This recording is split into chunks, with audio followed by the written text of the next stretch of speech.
It's showtime, baby. Let's go. Woo!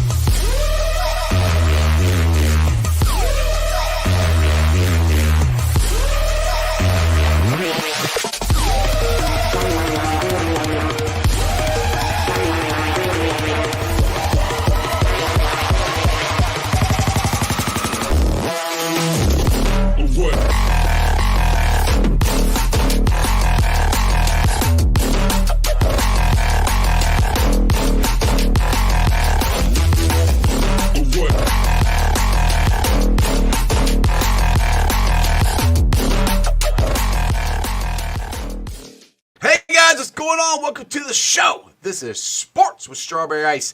I'm your host, Iceman Jeff Trunapole, and as always, I bring you sports from a West Side point of view right here in the great city of Cincinnati, Ohio, home of some of the best barbecue around. That's right, it's Midwest Best Barbecue. And if you have not had that yet, I highly recommend you go check it out. Get the Uno wings, the CTB wings, the G-Funk.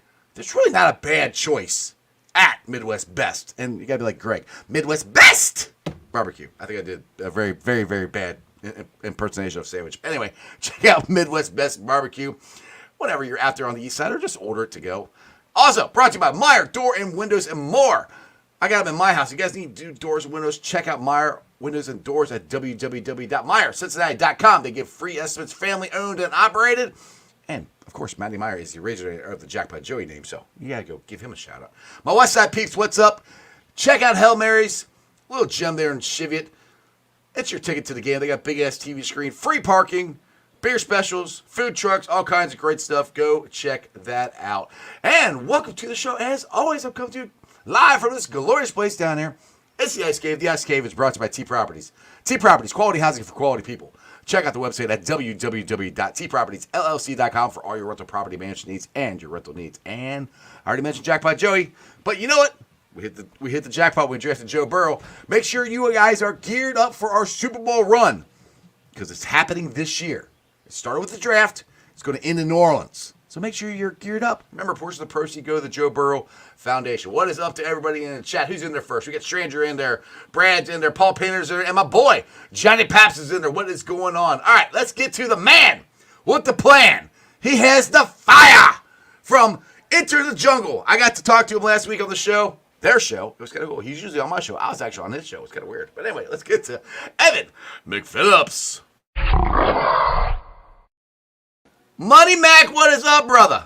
How we doing, Jeff? Good to be on.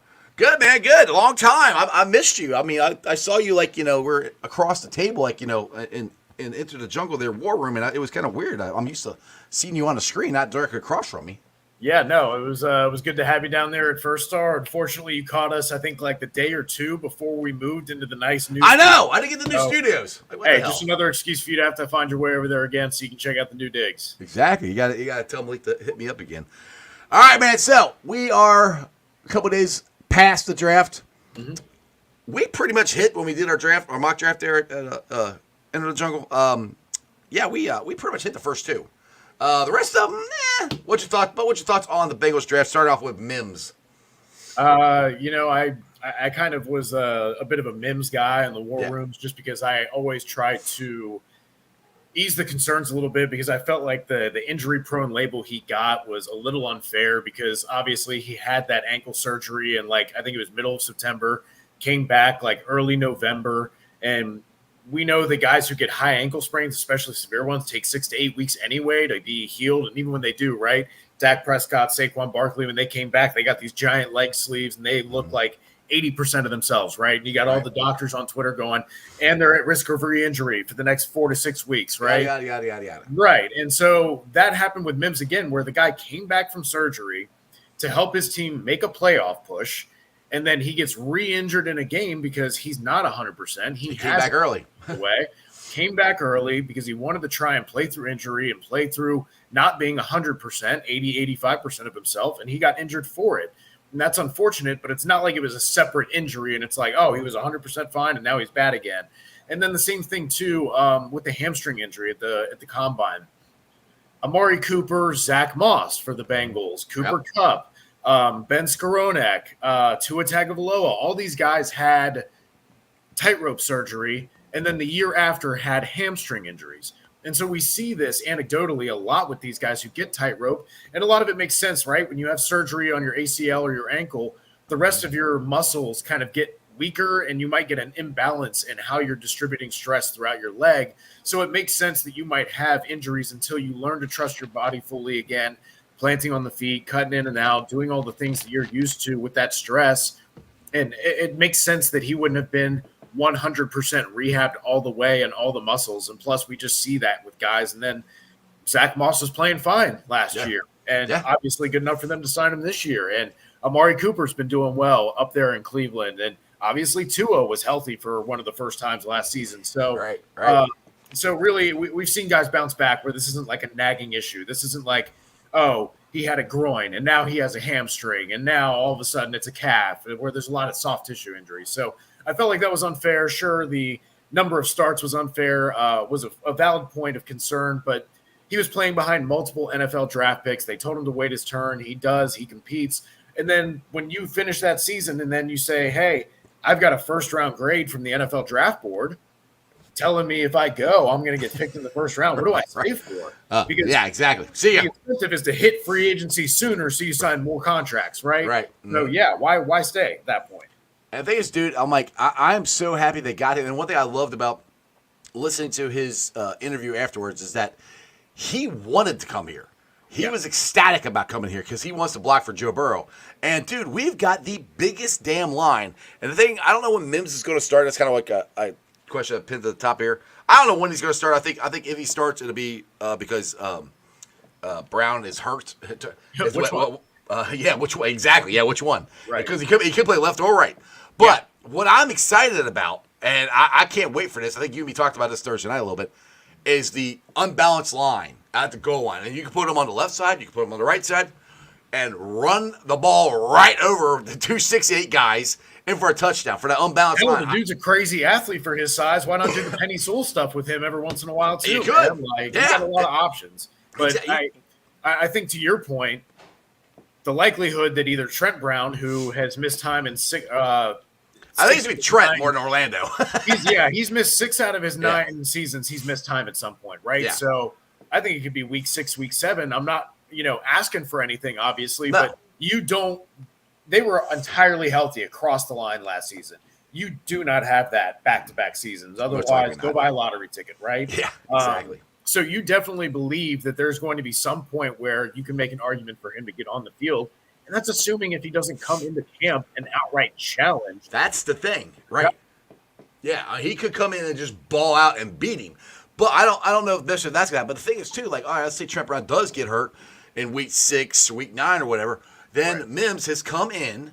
He's gotten his feet wet. He's got to learn under Trent Brown, Orlando Brown, Teddy Karras, all these guys. He's got himself ready. There's no pushing him. He's not forced into it. And that I think helps because I am a little worried about the 8 games or whatever he played. That is a concern. I'm not too concerned about it, but that's why I'm not like, okay, he has to plug and play. That's right. He can sit there. He can get his feet wet. He can learn. If Trent Brown gets hurt, then you put him in. And by then they'll put him in for something already. I mean, I guarantee they're going to put him in for something. I think even better than that, you don't have Jackson Carman or Cody Ford trying to play tackle for you walking into the playoffs at that point, right? They can play guard. Right. I don't even know if I like that. I'd like to keep those two guys off the field as much as possible. That's who we got, man. That's who we got. That is who we have. Yes. Yeah, I don't see anybody else on the horizon. Yeah. But yeah, I mean, I'm happy with that. And then we wrap around with the date or second round pick and pick up Chris Jenkins. I mean, I wanted Johnny Newton. I said that, on the show Thursday night. But I said Chris Jenkins would have been my second pick. I am happy with him. I like the motor. I like the potential rotation. I wanted to add another guy, which they did later on, which we'll get into that one too. Let's talk about Chris Jenkins though. I'm a little concerned. I know he can stop the run. I'm still a little concerned with our run stopping defense because we struggled stopping the run last year with DJ Reader there. Chris Jenkins and whoever else they put in there, they're more pass rushers, I would say, which getting at the quarterback is good, but the AFC North, we got to stop the run. What's your thoughts? I think Chris Jenkins can definitely be a little bit of that stabilizing force in the run game. You referenced how great he is there, 99th percentile for PFF and run stop rate out of every defensive tackle. He was second in run stop rate out of 197 defensive tackles, even despite being 299 with 34-inch arms, which is not as short as it kind of appeared to be sometimes on film, just standing next to these behemoths that he's playing against in the trenches. But he's winning these. He's able to stack and shed on these guys and read really well. And I know there's talk about how he wasn't necessarily as productive as a pass rusher as you might want him to be for an early pick, but he definitely has the athleticism with an 8.94 RAS. He showed in the short shuttle that he has the lateral agility in his testing and the athleticism to be able to succeed as that next level athlete that you need on the interior. And also the pass rush win rate was still 17th out of 128 defensive tackles. So it's not like he wasn't just winning at all. He was beating these blocks. And I think you see a lot of the run game and kind of how he pass rushes where sometimes it seems like he's almost trying to stack shed and then make a move or see how the guy's going to play instead of just instinctively going at it. He works his hands on him first. Right. And then does. Yeah, good. Sorry. Right. Yeah, no, you're right. You're right. And instead of like some of these crazy guys who are just so slippery, right? He was definitely more of the very technical, slow plays. And that can be a coaching thing, right? That can also just be a comfortability thing. So there's definitely reason to believe that he can have a great impact because of his ability against the run, because of his strength, because of his athleticism. And if you can just get a little bit more of that aggressive nature, that penetrating nature with him and with that athleticism, I think there's a lot of reason to believe that there is upside to be had. And to answer your question about being better on the line, even with DJ Reader out there, right? I think the way that you improve that is that you just get better in your rotation entirely from D-tackle 1, 2, 3, and 4, because you're doing less snaps of, BJ Hill and Zach Carter and Tufele or Tupo in the middle. And I'm not trying to besmirch these guys. No. They did well for, admirably for what we'd expect of them, but it's still, you still have seen a overall improvement, I think, in talent depth, though I know DJ Reader hurts that you lose him, but you feel much better about this room now that you're looking at Chris Jenkins, you're looking at BJ Hill, you're looking at Sheldon Rankins, and then obviously there's some battles for that next spot on the D tackle, but now you have competition there as opposed for just hey, let's throw some bottom of the barrel bodies in there. Right. Now, question is, do you think Rankins starts over BJ Hill this year? That's a good question. I guess bring that up because Game On was on here earlier this week, and he said that he thinks he will. I never thought of that, to be honest. Till he said it, I'm like, well, you kind of got a point. He might. But go ahead. What do you think? I think you're going to see a heavy rotation here, right? I think a lot of these guys, maybe Chris Jenkins, Sheldon Rankins, and BJ Hill all play 400 plus snaps, 500 plus snaps. Mm-hmm. I would love to see with all the 3-tech bodies in there. I know they got a nose tackle body that we'll talk about here shortly, but I was almost a fan of if you're going to double dip in the draft, to take these multiple defensive tackles and then do a wide front instead and spread things out and have 2-3 technique guys lined up in that gap, and then force guys to run up the middle, let your linebackers kind of read from center out. I would have loved to have seen a change in front to get all these talented players on there. But I do think that you can see a rotation of maybe Chris Jenkins kind of holding the point of attack a little bit, switching to BJ Hill, who played there a little bit when DJ Reader was down. I think it'll be a rotation there. So I don't think there will be any one guy that really solves anything, but I definitely think it might change based on who the matchup is week to week, who gets the start, right? The first snap, but who might get the most snaps is not necessarily. It might not necessarily. Maybe McKinley Jackson starts the game, but I think he would play 20, 30 snaps max, maybe 15, 20. As opposed to, Chris Jenkins might play 40 despite not getting the start. Right. It might not even matter who starts. We can just skip, since we're bringing them, we're still with the defense line. We just skip over Burton, and we'll go down to McKinley Jackson. We'll go back to Burton. Yeah. To me, this was, this was a reach. And, I mean, we probably could have waited and gotten it. Might have got him in the 4th round, maybe 5th. 5th probably a little low. 4th round probably. But I think, I don't say it's a panic move. but it almost is because they're running out of players, and I think they wanted to get one. And last time, you brought this up before we even came on the air. Last time we did that, we drafted Billy Price. Yeah. I'm not comparing him to Billy Price. There are all indications that he can be a good nose tackle for us in, like I said, the rotation. And that's kind of what I'm agreeing with what you're saying. I think he's going to be in on the rotation, and we're going to have these four guys rotating in and out, and who's ever playing the best is going to be in there. But what's your thoughts on Tanner McLaughlin? Not McLaughlin, sorry. McKinley Jackson. Sorry, I get it right. Yeah, this pick was a reach, probably bad process. I would even say. Look, I know first of all, there was no reason to panic. Tavondre Sweat was the only nose tackle off the board. So let's see, that's the one I think they were. Sorry, I didn't mean to interrupt you, but that's the one I think they were trying to get. I think they were shocked he got taken when they did. I thought, and so you Billy Price the thing where you say, "Shit, we got to take the next guy on our board." Right. That is terrible process because you cannot sit here and tell me. First of all, McKinley Jackson had a 5th to 6th round projection by Dane Brugler's rankings, and obviously that's someone who is heavily involved in NFL circles a little bit, kind of playing the telephone game back and forth throughout the process. Right. Even if you wait until the 4th, the 5th. Right now, what you're giving up is you're giving up a guy who could compete at starting corner right away. You're giving up a guy who could play, again, another interior guy with 3-tech upside who actually has really, really good pass rush upside to counter what Chris Jenkins has in the really high run upside and athleticism, right? You could have gotten an interior offensive lineman who could have started for you over Cordell Volson, who could help kind of help out with the pain of losing Cordell Volson, Ted Karras, and Alex Kappa all over the next 2 years. You've got a guy who realistically could have pushed a start or at least would have pushed Jackson Carman and Cody Ford down the rotation to where now he's the backup guard. And that guy is interior O-line 3, right?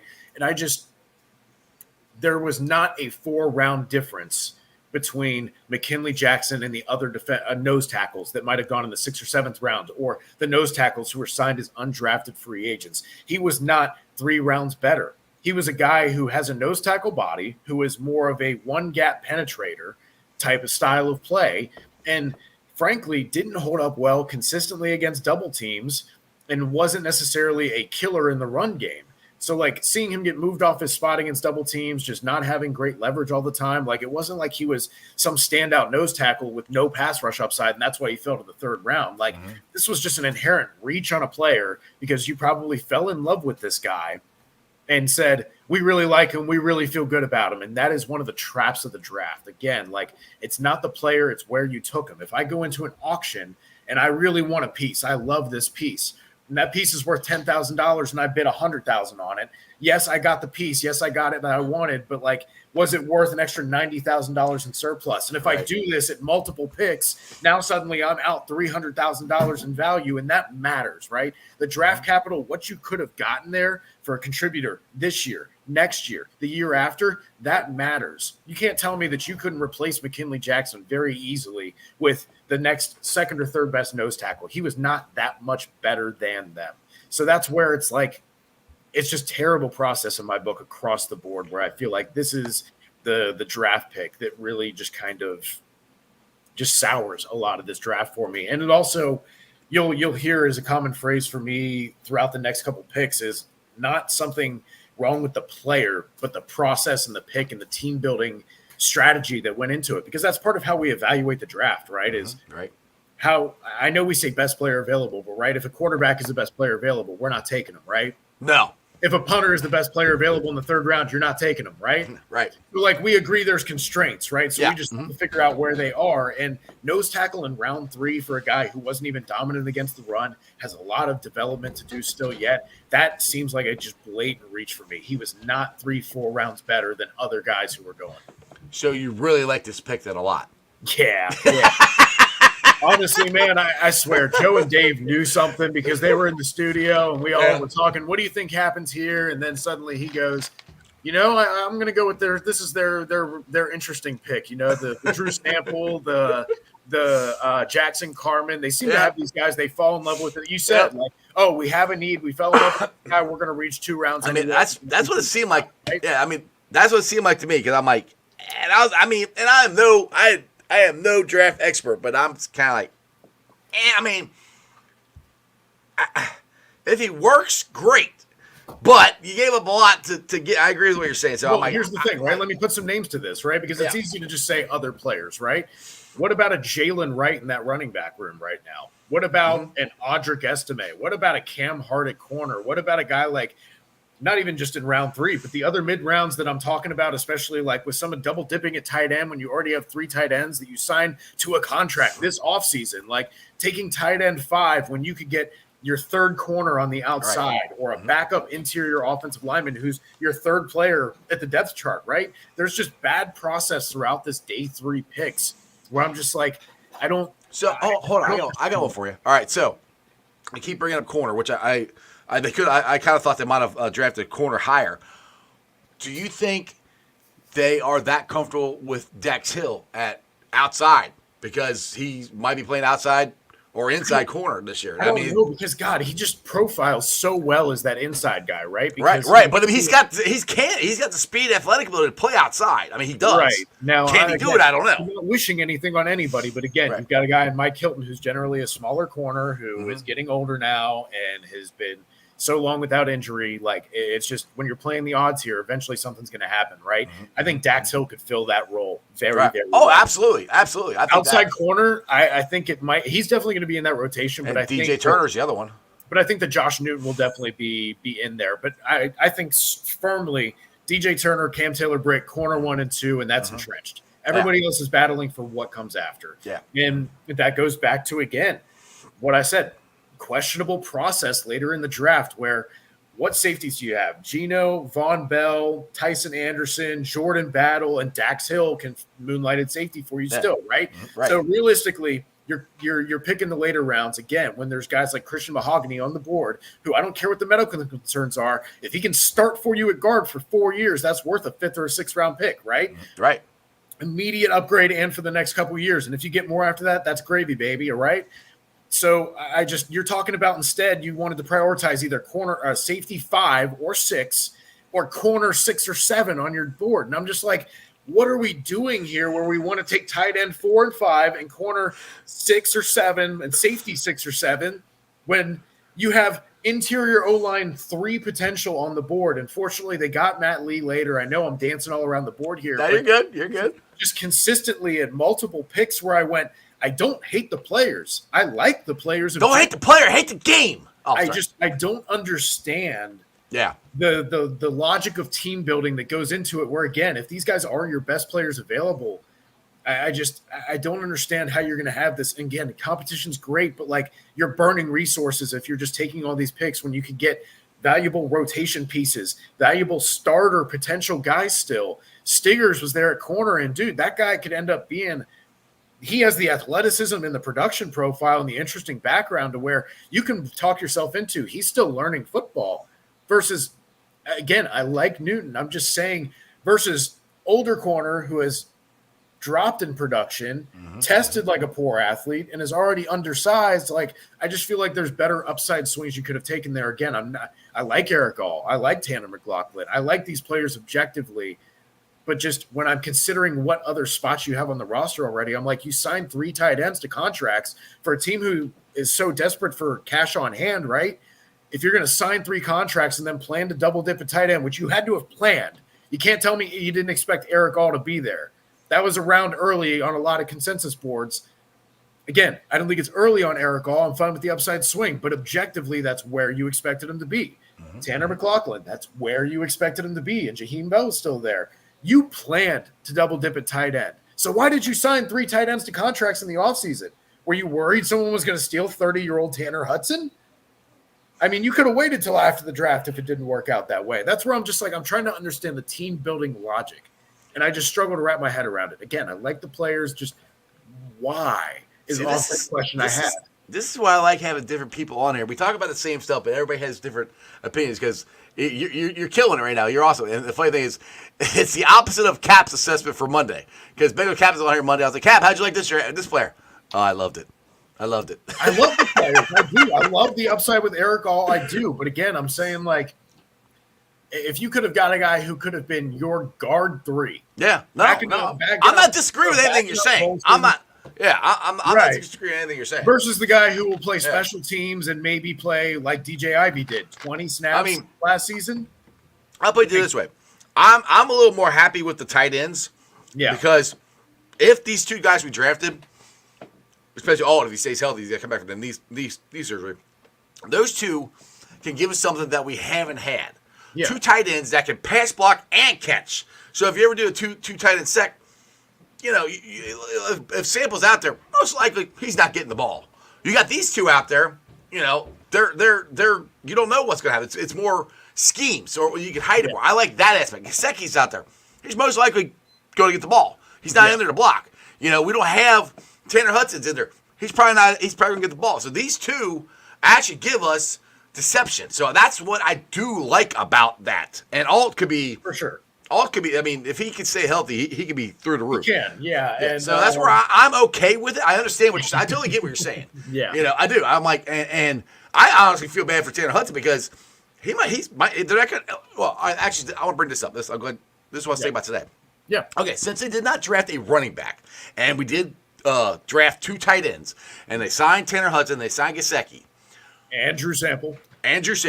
So do you think speaking of Drew Sample, do you think there's a chance that they might just put Drew Sample as halfback and have him in the running backs room, still can play tight end, but he's listed as a halfback, and then now we can get all these tight ends on your roster?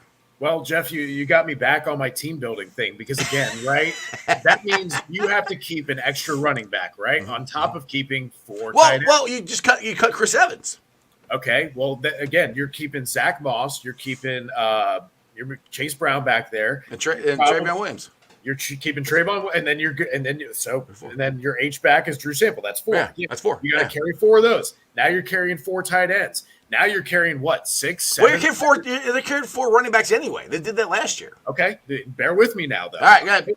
We got four running backs. We got 4 tight ends that you got to keep on the roster now because if you feel like any of those guys, and Eric All is not pup ready, he's ready, right? Yeah. So you're not going to put him on pup. Then you've got how many wide receivers? 6, 7 that you're going to want to keep. Okay, we're starting to get up there, right? Then you got the DB room. We were already at like corner 5 and 6, and you drafted corner 7, right? It's the thing like I said Thursday. Not everybody they draft on this list is going to make the team. This goes back to it's bad process. That's what I'm saying. You just keep saying, "Oh, move this guy here, and then we can keep 4." But if you move a guy there, you got to take away a guy elsewhere, right? Right. Safety 6 that you just drafted, right? Right. Corner 7 that you just drafted. And Bengals don't cut draft picks. Well, they're gonna fucking have to. They're gonna have to. Right. And that's the position I hate that they put themselves in because guys like Tyson Anderson, who has shown us great flashes, been a great special teamer, who has earned his spot on the roster, is now on the bubble. DJ Ivey, who a lot of people said, wow, yeah, he can be the outside cornerback 3 in the next year for them, and that's going to be fine because we believe in what we saw, and he's going to be coming off an injury, and now I know that happened in like November, so he might be healthy too. So like he's not even maybe a pup candidate by the time that camp gets around. So like again, you're forcing good players off this roster, which is a good problem to have, but you could have had other positions at positions of need. Like the first 3 picks all meant value and need so well, and then everything that came after the Burton pick, I just go, yeah, but how's this going to work? And it just got amplified and amplified and amplified. The only one that I didn't have that question where I was edge rusher. Okay, you got Cam Sample and Joseph Osire up next year. Boom. Trey Hendrickson and Sam Hubbard the next year. That's 4 DNs you're losing in the next 2 seasons. Right. I get that. You're having the same problem at interior offensive line, and you waited until the 7th round to draft a center. That's what got me. So to go back to our original nose tackle, that's my team process rant. I'm done with it. Now we can just talk about the players, and I will leave it alone. I promise. Sorry, guys. No, you're good. Drove me a little batty, but to go back to it, this is why I love having you on the show because you just go off. I'm like, I just sit back. I had to get that one out. It's been weighing on me. But like, just to raise the point of again, nose tackle. The Dexter Lawrence is probably the best nose tackle, right? That you can think of, almost an every down player. He plays 280 snaps at nose tackle. That's it. Most of your nose tackles are playing 150 to 250 snaps. So, like, again, a 3rd-round pick that was a reach that didn't have really solid, consistent flashes in college production that you felt like that at least he's an elite run defender. Like it wasn't even that. So it's like when you've got this guy who might play his peak is 250, 300 snaps. I'm just like, man, like I feel like you could have got that in the 5th, the 6th, the 7th round, the undrafted free agents. I just didn't feel like he was that much better than all the other nose tackles. Right. Like I said, I thought it was a reach. I mean, I'm hoping I understood why they did it because they had to reach for, or they felt they had to reach for one. So I like I said, we'll see. Hopefully that full rotation we're talking about will work. We'll find out. I mean, he's really the only one that we had that I'm worried about. And I mean, they haven't re-signed Josh Tupou. At this point, I don't know if they're going to. That's Zach. tough.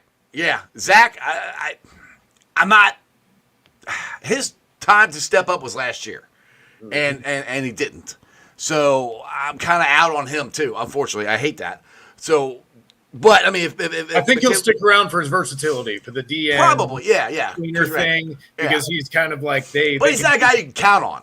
Yeah, no, absolutely not. He's the 5th guy on the D tackle spot. Right, exactly. And flips around to edge if you really need the depth. McKinley's going to get more of a shot than he is now, I think. Right. Let's go ahead and talk about my favorite pick. Let's talk about let's talk about Jermaine Burton. I get it right here. Who, dude? Everybody's losing their damn mind about him picking 81 instead of 3. I was like, yeah, it'd be cool, but I'm like, it's his number. If you want to pick 81, let pick 81. They aren't even official. After cuts, they might change stuff up still. And T. Higgins obviously changed his number after, a season. So, it can still happen. That's fine. It can still happen. Anyway, let's get to it. What's your thoughts on him? Man, okay. So, look, he got close to the camera. Look. There's 2 chief concerns, right, that you might have with Jermaine Burton, where you say size. Hey, height and arm length, 35th and 23rd percentile. 6 foot, 196 pounds, 31-inch arms. 196 isn't too light. That's pretty dense for being 6 foot, right? And then the other thing might be, hey, what about production, right? He was at Georgia. He was at Alabama. He didn't have 1,000 yards and 20 touchdowns or 10 touchdowns, 12 touchdowns. What happened, right? When you look at Georgia, the last receiver they had go over 800 yards was George Pickens in 2016. So, I'm not holding that against him, right? They were not a high volume passing offense. No. When he got to Alabama, especially this year with Jalen Milroe, he was not even the entrenched quarterback until week 4. Right. And they were rotating guys. It was bad. And they literally put the training wheels on him and said, we're going to do the Jalen Hurts, Blake Sims, QB power offense and throw it deep to Jermaine Burton. And boy, did he deliver. And when you say, why didn't he have some of the equal production despite having some of the greatest efficiency numbers in the class? Second in yards per target out of 39 eligible draft receivers, 11th out of 109 wide receivers in yards per route run. So why didn't that translate to more yards and touchdowns? It's because a guy like Rome Odunze had 150 plus targets while Jermaine Burton had 58. He had a third of the targets that these guys had and still had, 800 yards and 8 touchdowns? And correct me if I'm wrong, he didn't drop a pass. Not a single one. And the most impressive one about that is because his average depth of target was 20 yards downfield. Not dropping a single downfield target, which is inherently significantly more difficult than the monumental number of screens that a guy like Keon Coleman or Troy Franklin got. This guy's route tree is so crazy diverse. When we were talking about Troy Franklin in this range, right? Troy Franklin, 76% of his routes were hitch, slant, go. 3 routes were 76% of his routes there. When you look at Jermaine Burton, he ran corners, crossers, goes, hitches, outs, posts, slants. Everything. Only had 2 screens. So all of his targets, all of his yards earned. And despite being smaller in stature, goes over the middle of the field, catches in traffic, red zone weapon, ends up on the boundary too. The back shoulder and high pointing, the body control, the timing, it's all there. So the concerns of him being smaller, he does not play small. He is great off the line, beats press like crazy. Keon Coleman beat press at a 38% rate despite being his size. So when we're talking about second, third, you're getting this guy in the back end of the 3rd round who many had a late first. Oh, he's first round grade. Yeah. Right. And so obviously the off-field concerns, which again, not talking criminal arrests or anything like that, just needs to dial back the intensity a little bit. To his credit, he talked about the incident after getting rushed on the field in the Tennessee game, how 2 weeks later when it happened at LSU, he was first in the locker room. Yep. That's growth. And clearly we trust the Bengals coaching staff to be able to evaluate that person with who they talk to, who they interview with. So this is a guy who was just crazy productive with the targets he got, inside, outside versatility. Maybe it's going to give you that vertical threat from the slot that can just punish guys who are playing, teams who are playing those too high shells, can really just kill on the slot fade. 90th percentile in receiving grade versus single coverage, man coverage, and yards per route run. I mean, just can't say enough about how productive he was. Doesn't have the elite deep speed, but he's like a Chris Olave without the fifth gear, right? Like he just dominates the intermediate and deep part of the field so well and just attacks blind spots after getting guys to flip their leverage. Like he does all the little things of route running and playing receiver really, really well, man. Can't say enough good things about him. As long as he keeps his emotions in check, and trust me, Juice CTB is going to be challenging that in practice, talking his shit. So he's going to get the pressure. These guys are going to challenge him, make sure he can keep himself under control. The thing I like about it most is it frees up Jamar Chase. You can put Jamar Chase anywhere. You put Burton on the outside, T on the inside, Chase on the slot. You can move Chase wherever you want. I mean, I think this makes Chase more of a weapon than he has been in the past. And I really think pitcher is going to do that. Just listening to him talk of the schemes and stuff like that. And we talked about this a couple times on the show this week, where I think pitcher's going to try to make this offense – so, God forbid, make some easy throws for Joe. You know, just quick outs. Here you go, get the ball out. He's got weapons that he can do it. And with the tight ends we talked about, we got a whole bunch of tight ends now we can do that with. I just really like Burton. It's a plug and play guy. I mean, I didn't ever heard of him. I mean, to be honest, I didn't watch a whole lot of Alabama this year. Gotta change that. I'm a Bearcat. I watch them and then Ohio State. But. Yeah, but you're right. With the revolving quarterback at Alabama this year, it did hurt him. But his highlight reels are ridiculous, and the stuff he can his hands. And the stat I love the most was he did not drop one single pass, not one. Difficult catches too, man. In the SEC, dude, in the SEC with not a very good quarterback. Yeah, no, he terrified corners at the line of scrimmage, which what gives me so much it makes me feel so confident about it is because he has those reps against press. They did not baby him. They did not put him in motion. They did not put him in the slot all the time. They put him outside and said, win and get open deep, and he did. So like you said, you have that versatility to put Chase in the slot more often because now you can be confident that Andre Yoshivas and Jermaine Burton can handle that outside work. Dude, give Jamar Chase two-way goes with single coverage. Woo! God, sign me up, baby. Catch. Come on, Let's go. And like I said, dude, I'm like, I am, to me, it seems like we have, and maybe, like I said, maybe I'm looking at this through orange-colored sunglasses, so let me put these on to I'm saying it. But, Evan, I think we've got more weapons now this year, potentially, than we've had in any of Burrow's seasons with the two running backs, Chase Brown, Zach Moss. I think that's a lot of stuff that they could do with Burton and speed, and it moves Chase on the inside. The tight ends we were just talking about, how many we can put out there. You know, we could definitely have two out there at a time that we trust. That gives more targets. Red zone, hell, you got Mims out there. Put him in there for tackle eligible in the red zone. I mean, to me, I just think there's more weapons this year than there has been. And just listen to pitcher talk.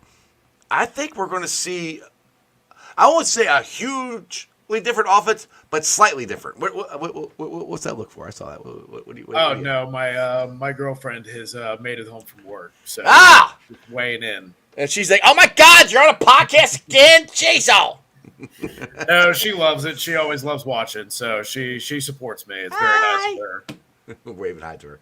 So, but anyway, do you think with the Bengals offense this year, do you think with the weapons they added, pitcher as the OC are we going to see a different offense? I want to see the offense we saw in San Francisco against the Sucky Niners. That's the offense I want to see. I want to see that more of it. I think we got a shot at that. Yeah, I think so. I think with a healthier Burrow, you're going to see a little bit more of the kind of play action, under center concepts a little bit. But at the same time, man, like your offensive line, like from a tackle standpoint, has just gotten better, right? Oh, yeah. Like Oh, so yeah. much better. Like not just its starters, but its depth, its competition there. Like you said, the wide receivers, you're deeper. Like instead of, I'm not trying to besmirch Trent Irwin. I'm not trying to besmirch Trent Taylor, any of these guys who are playing. But at the same time, like if Yoshivas and Charlie Jones are your 4 and your 5 as a wide receiver, you're doing pretty damn good. Like you said, they went from having none of the tight ends to all of the tight ends. Right. So you're going to get one of those dice rolls. I love taking some lottery tickets there. I get it 100%. So that's great. And then, like you said, better protection, better rotation and the weapons. Like Joe Mixon didn't need to be getting 80% of the carries, and that's nothing about him. That's just more the way the NFL is going now. So having weapons there, and I think you're probably going to see more consistency in the offense, and you're going to see more ways for them to punish when they're trying to play 2 safeties deep and trying to take advantage of some of these light box looks that they do seem to get more than anybody else. Yeah, it's just going to be interesting how this all plays out of what they're going to do here. All right, so we did mention it a little bit. We talked about let's go to Josh Newton, the quarterback. You did mention him a little bit, and he's got a lot of run on his speech that he gave when he first got to TCU because he was 0-10 the year before that, and the speech he gave in and how all in he is for football. And if you listen to his press conference afterwards, I think he said shit about 27 times with the news reporters, which I thought was funny as hell. Yeah, dude, I just listening to him talk makes me like the guy already. I've not seen any tape on him or anything. I've heard him talk more than anything else. What's your thoughts on Josh Newton? Yeah, definitely a personality and a guy you want to root for, right? And these guys are all in the Bengals now. We're rooting for all of them, right? Yeah. We're doing a very in-depth, nice. One big Houday family. Right? So obviously 5'11", 190, maybe a little bit undersized, but still built pretty well. Quick feet, still smooth, good athlete, like in the sense of like his ability to turn, rotate, not very stiff in that nature.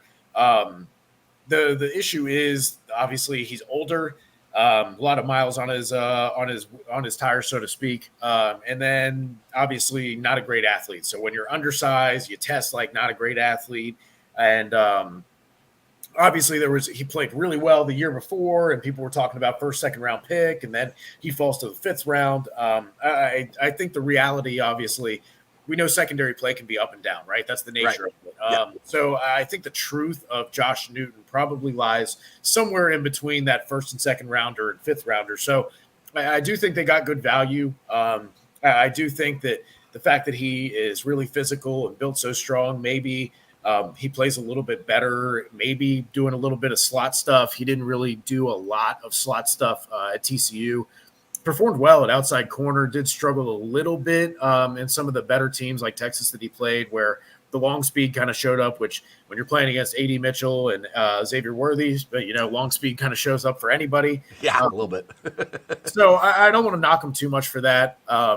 Had 10 forced incompletions, which is nice, but didn't have the highest forced incompletion rate, but just a good outside kind of corner potential. And I think he could definitely be that reliable boundary corner that you have come in. I don't know if he'll ever be the guy who like pushes anybody to start. I don't know where this like contingent of people trying to like get him to like push off DJ Turner off of the field is. Yeah, I don't know why that's happening. Like I think Dax Hill has a better shot at that than Newton does, to be honest. Yeah, that's where I'm like, I don't quite understand that. Like DJ Turner is like the same height and arm length, but he's an elite athlete. So he's faster too. Yeah, he's DJ crazy fast. Yeah, DJ Turner can fly. Dude. So like I'm looking at that and I'm like, let's relax with that. But yeah, he can absolutely like challenge DJ Ivy for that outside corner, and I still wouldn't be surprised to see them bring in a veteran for a little camp competition there. All right, let's we kind of talk about Alt, but I want to roll back to him. Yeah. Do you have concerns with him with his spinal surgery and his ACL? Now, what I found out is I think he had the same spinal surgery that Gronkowski had when he was in college, and Gronk had, we all know what Gronk did, but Gronk did have some injury years. I'm not necessarily worried about that. I'm more worried about his ACL and how he's coming back from that. What's your thoughts? I think it's important to remember like how Geno Atkins looked his first year off the ACL, right? We know it can take some time for one to build up confidence and two to build up strength, everything else back in, and flexibility, explosion, all that, right? So he's already an older prospect and might take another year to kind of fully flourish the way they want him to. But I want to say the good things about Eric All first before I say anything bad, because I feel like sometimes I can get taken as being negative when I'm just trying to say the good. Negative Nancy, you. Right? So 6'4.5", 250, you got the prototypical size. Like you said, you've got the run blocking / pass catching ability there. Second in yards per route run out of 54 tight ends, 96 percentile in yards per route run, 93rd percentile in his receiving grade versus single coverage, 78th percentile in separation versus single coverage. So a guy who's been a quality receiver, good enough run blocker, good size, good explosive measurables. So that's all the nice things, right? Yep. The ugly things, again, are like what you're talking about, right? Where he is going to be turning 24 now. He is going to be coming off an ACL where he's still trying to get more confident and realize his full potential. You are also getting you asked me if I'm concerned. Yeah, I'm concerned. I'm concerned too. I'm not brushing it off. That's what. Yeah. So any spine or neck injury, any back or neck injury that's chronic or severe for offensive linemen, guys who are constantly blocking, right? That you're using the arch of your back. You're really bracing for contact. You're putting a lot of pressure on that compared to other positions, right? So that repetitive nature of that is just inherently going to make me more concerned about guys with that. Now, obviously, you're getting the round discount of 2 or 3 rounds by all intents. But I also think it's fair. Hey, if you guys are worried about Amarius Mims playing 880 snaps in one season, Eric All played 1,000 snaps in 5 seasons. So, like, I again, you are getting the discount for that. But again, it is just a concern that needs to be noted. So I definitely hope that he can come back healthy. And if he comes back and resembles what he was when he's healthy, absolutely, that's going to be great. It's absolutely going to be a steal. But when you're asking me, hey, long-term, do I have concerns about a guy who has a fused spine? Yeah, a little bit when they have to like constantly block and get in these collisions with 250-pound linebackers coming downhill or trying to block TJ Watt and Myles Garrett on chip blocks. That's rough.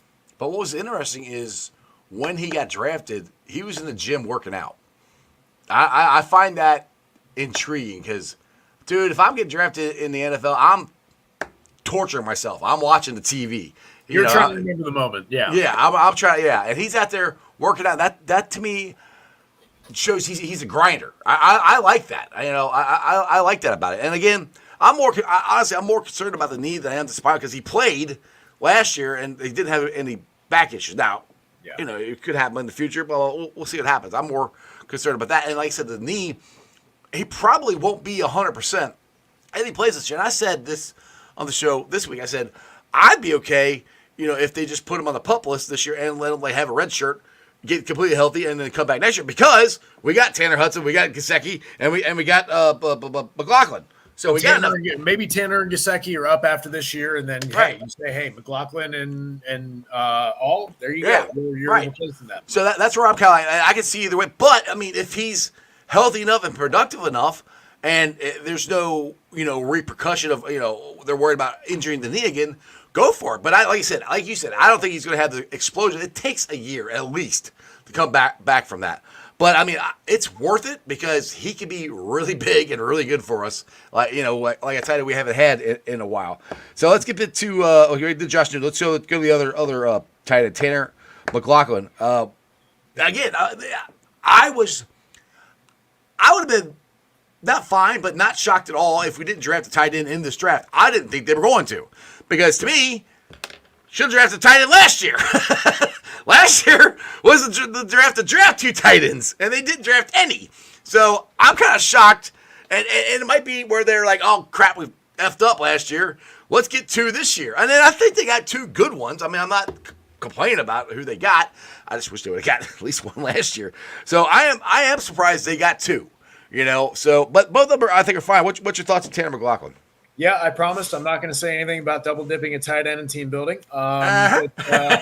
So we're going to spare you. You already said that. But, no, I think you're getting – this is more of the Mike Gesicki profile, right, where you're talking about a guy who is 6'5", 244, not necessarily the run blocker per se, but you are happy with what he looks like as a smooth athlete running around out there, right? He looks good on film. He had I think it was a 9.4 unofficial RAS, and obviously kind of could fill that Mike Gesicki role going forward that you're paying for right now. Mm-hmm. And I think that's his most realistic profile. I think he has like good size, but he has like T-Rex arms. Like I'm 5'7", and he has arms probably as long as me.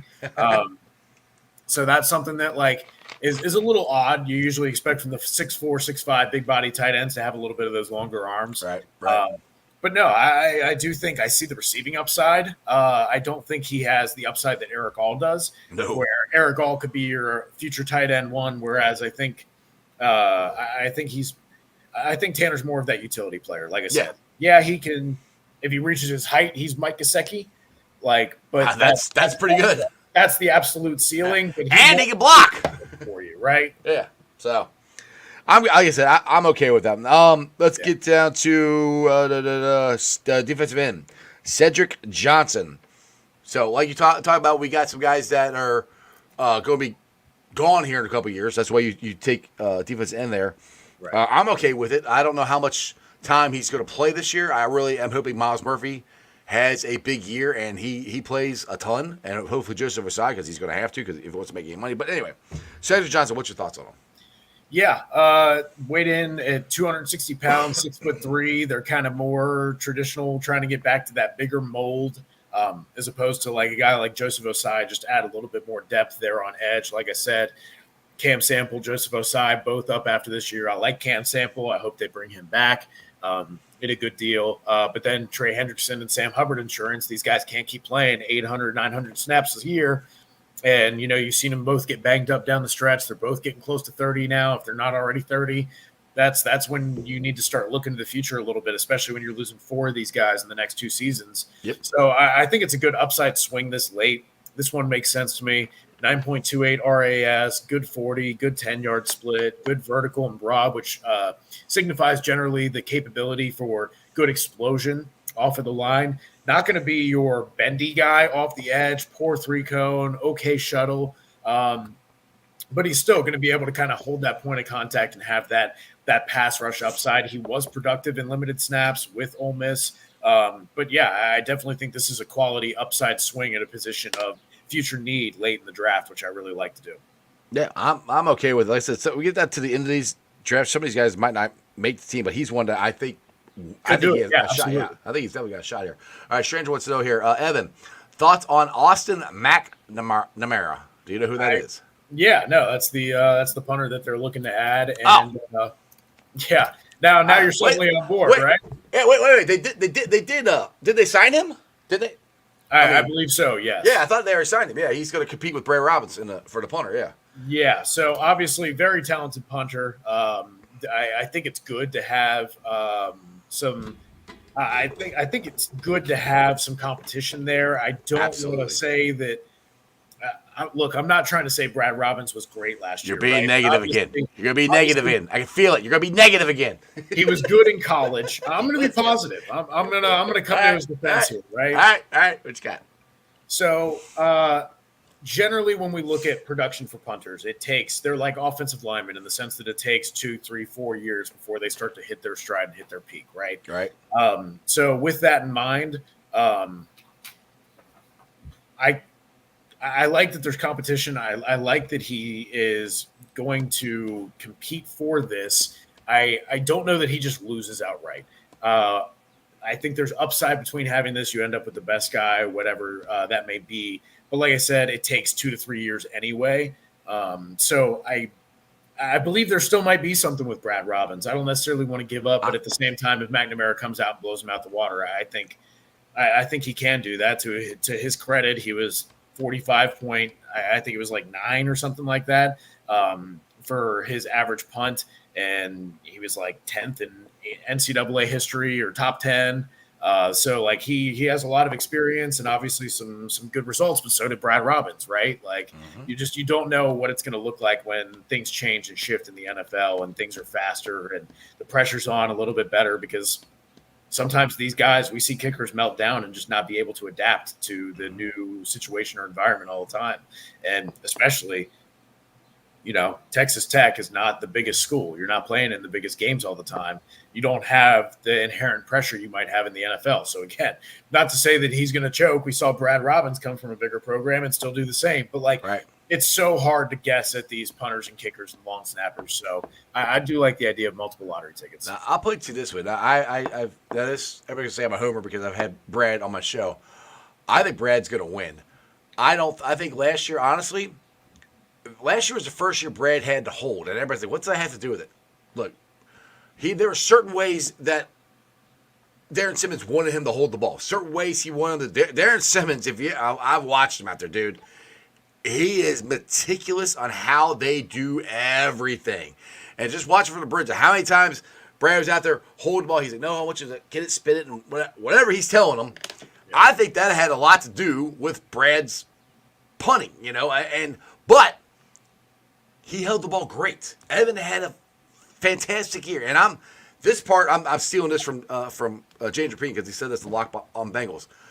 The holding has a lot to do with being the punter for Cincinnati Bengals because they want you to be able to hold the ball so Evan McPherson can kick 70-yard touchdowns, 70-yard field goals. Yeah, that'd be 70-yard. Yeah, Evan McPherson kicks a 70-yard touchdown. That'd be a miracle. I watched him do it in Jacksonville in warm-ups. I know he can do it. He can kick a 70-yard field goal, not a 70-yard touchdown. Yeah, but maybe not that. Yeah, but I just have a feeling that he's got that first year under his belt. Talking to him, he seems very confident in himself. I mean, dude, he came on my podcast. And I'm not the biggest podcast in the world or anything, but people comment, and he can see it. He can see everybody saying, oh, you got to punt better, you got to do this. He did that. To me, he's got confidence in himself. That's going to wash over him. And maybe I'm completely wrong. Maybe McNamara comes out here and blows him out the water and kicks his ass. But I really think this year, Brad is going to kick like he did in Michigan. That's just my feeling from talking to the guy, and not just on the show. I talked to him at the Cincy tattoo thing we did with Ted Karras. I talked to him for about a good 45 minutes there.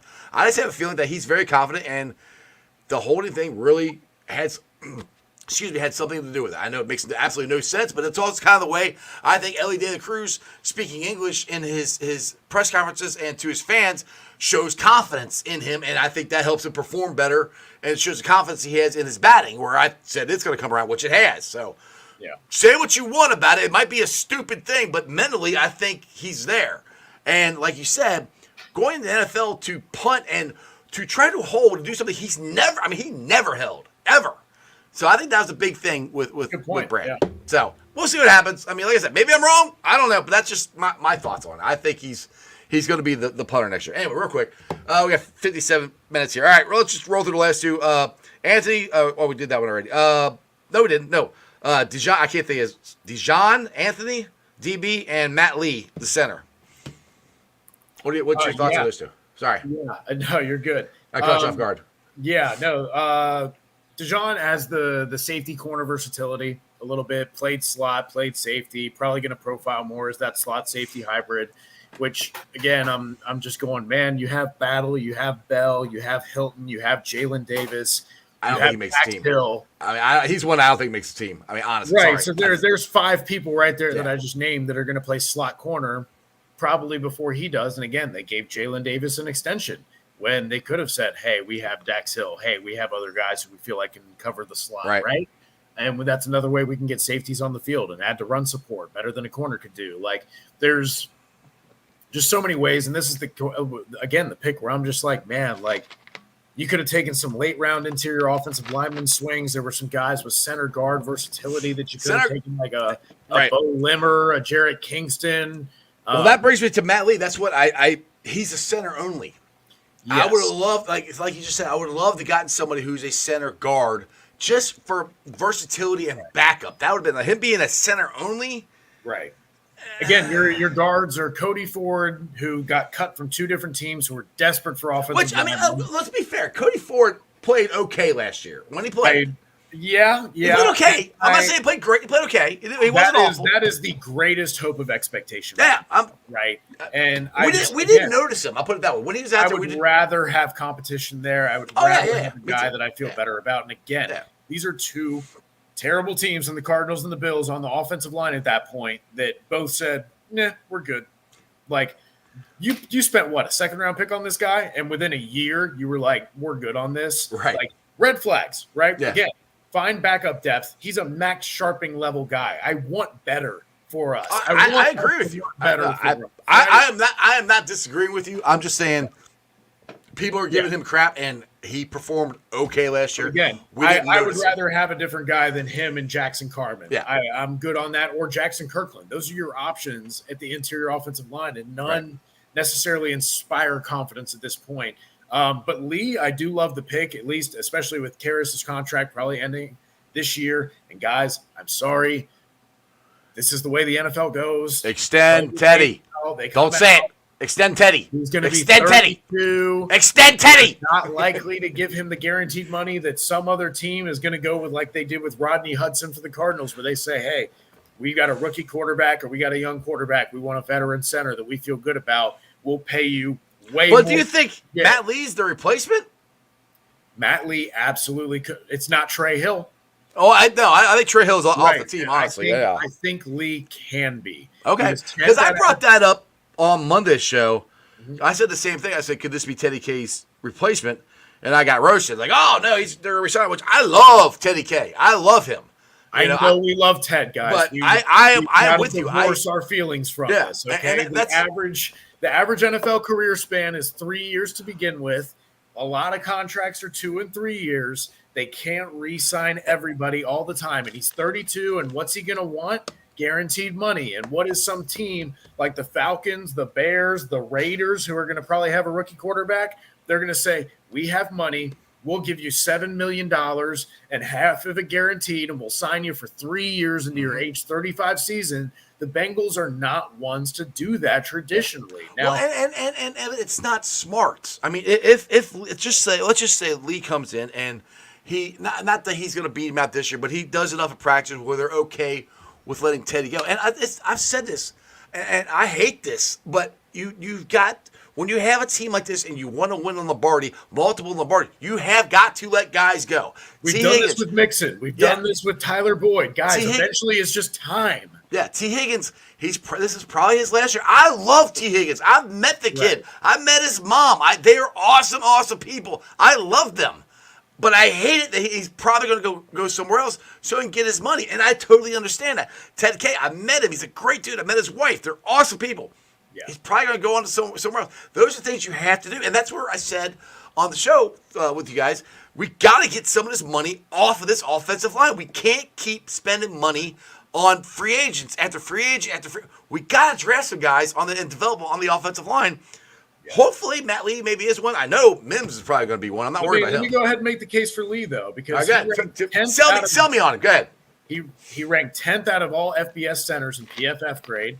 He had elite pass blocking grades in each of the last 2 years, didn't allow a single sack on 414 pass blocking snaps, and also he has over 400 snaps on true pass sets. He's not from one of these gimmicky offenses like Oregon where you're just throwing the ball in less than 2 seconds. You're getting it out to the wide receiver. You're getting it out to the running back. You're throwing the ball, or like a Big 12 offense where you're playing 3-man rushes instead of 4-man rushes, or a lot of play action, a lot of moving pockets on just straight dropbacks, which the Bengals do as much as or more than anybody. Both Jonah Williams and Orlando Brown, top 10 in true pass sets last season in the NFL in the regular season.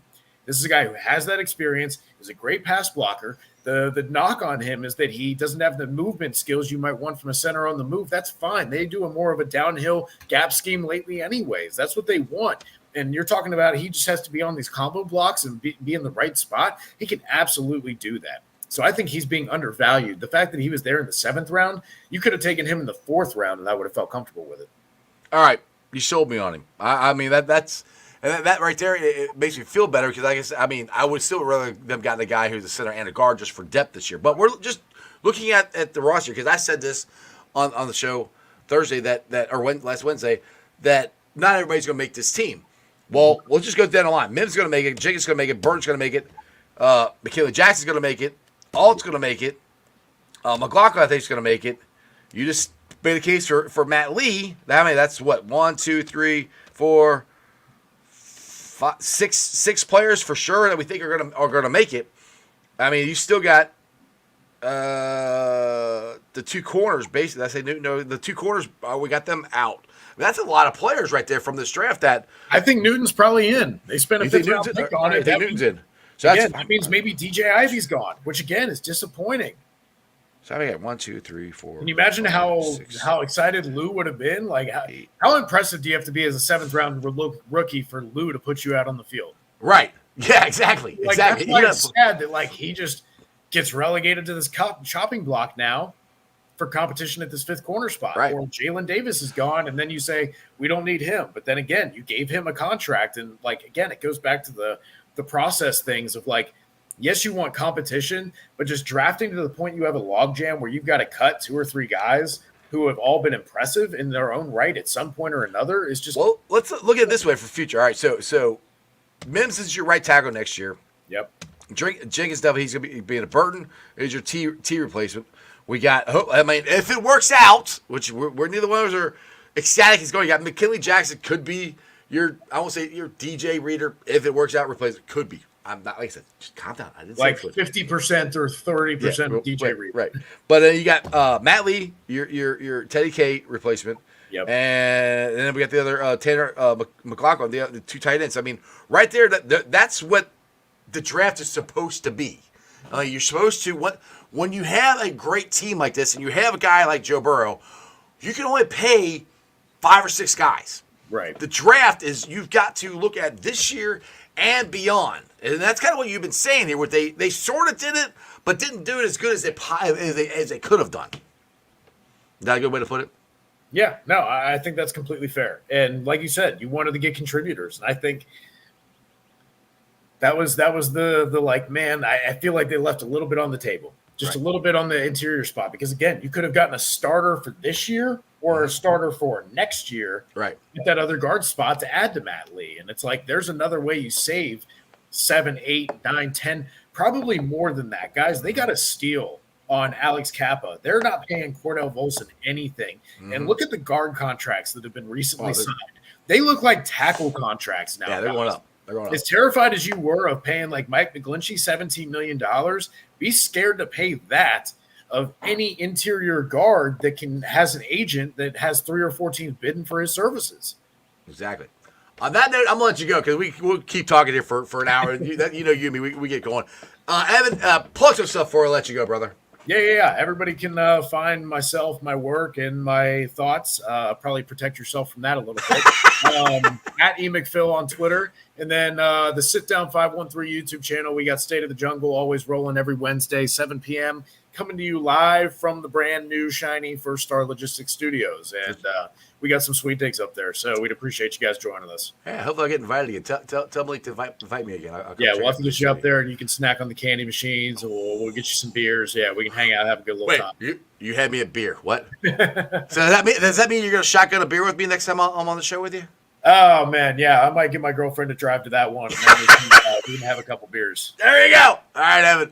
Talk to you later, dude. Appreciate you, bro. Appreciate you, man. Y'all take care. Thanks for having me. Yep. See ya. All right, guys. Hope you enjoyed that as much as I did. I love Evan. He's a good dude. Go check him out on all his stuff he does. Like I said, I think the draft is a little better than – I understand what he's saying. I do. I actually totally get what he's saying. But the guys we got, I think, are going to be contributors more this year and next year. So it's not as bad, I think, as Evan was saying. But I do understand, especially the offensive line, I would like to gotten some more guys there for depth-wise and stuff. But he kind of sold me on Matt Lee. So maybe and Teddy K, if you're watching, I love you, dude. I love you. I got the tattoo. I love you. All right? Just, business, man. That's what I try to put that out there. You got to, put your heart on your sleeve. You want the Bengals to win. Sometimes you got to let the players go. Anyway, if you guys have not checked out Midwest Best Barbecue, why the hell not? Please go check them out. Go get some CTB wings, some Uno wings, Grippo wings, some G-Funk. and some pulled pork sandwiches. They are absolutely freaking delicious. Please go check them out. Also, if you're looking for any doors and windows, please check out Meyer Door and Windows and more. They're at www.meyercincinnati.com. I got them in my house. Get them in your house. Westside Pete's, please go check out Hail Mary is your ticket for the game, ticket to the game. They are right there in the heart of Cheviot. Free parking right across the street. Big ass TV screen, beer specials, and food trucks. Make sure you guys check them out. Thanks for watching. I've been live streaming on ZTV, YouTube, X, Facebook, Twitch. You can follow me on all those along with Instagram, Threads, and TikTok. You guys have a wonderful day. Tomorrow's a fun Friday show. It's going to be so much fun. It might just be me because I've reached out to a couple people and they're all doing stuff so they can't actually come on the show. So it might just be you and me and talking unless I find somebody else. Who knows? Maybe I'll just open it up. We'll do some, maybe Friday we'll do this. We'll do some Q&A, live Q&A. If you guys got the guts, come on the channel with me and give your thoughts on the draft and how the Bengals did this year and what's your thoughts on them moving forward. That might be something. Who knows? Maybe I'll get a guess. I don't know. Other than that, you guys have a wonderful day. I'll see you tomorrow. That's your sports, baby. See ya!